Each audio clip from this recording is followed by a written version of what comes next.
火箭皮肤和解暑皮肤批量上架商城，你会选择购买吗？Hello， 大家好，我是蚂蚁。猫主更新也有新动作了，首先是上架了一款全新的老鼠皮肤剑客莉莉红绫蓝剑士。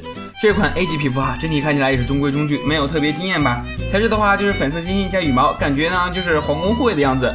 如果你有剑客莉莉的 S 皮肤或者是其他 A 级皮肤的话，这款皮肤其实没有必要入手。说实话可能会得罪官方，但是我还是愿意说一些实话的。不过大家如果想收集头像光的话，这个皮肤还是可以入手的，毕竟是限定头像光嘛。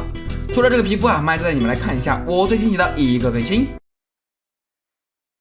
火箭记忆解暑皮肤上架商城了，这外设的皮肤上架的节奏也太快了，而且上架的就是多款皮肤一起上架。最值得说的就是这次的 A 级皮肤，这个火箭的宫廷之夜，这看起来有点像玛丽 S 皮肤的背景这 A 皮的价格还是很美丽的，感觉可以入手一波嘛。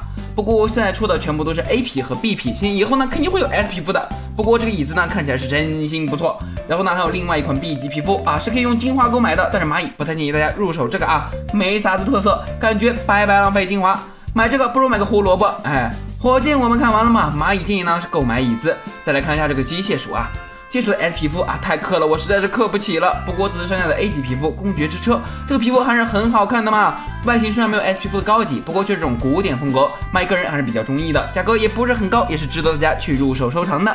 现在打折。不过这次上架的这个解暑皮肤还有一个 B 级皮肤，我都是挺喜欢的。就这个小小绅士，直接穿上了西装的解暑看起来也是比较呆萌可爱的，精华也不需要太多，喜欢的小伙伴也是可以入手嘛。小铅笔的话，个人建议还是算了就是换颜色的感觉。铁甲勇士的话，感觉胖胖的，目标会变大也不建议入手。肯尼大佬选择公爵，林克党可以入手绅士。蚂蚁呢是已经给大家安排明白了，整体猫鼠之夜的更新下来这是皮肤大杂烩，大家可以按照自己的需求去选择。行了，最后喜欢蚂蚁的小伙伴别忘记点个关注，我们下期再见，拜拜。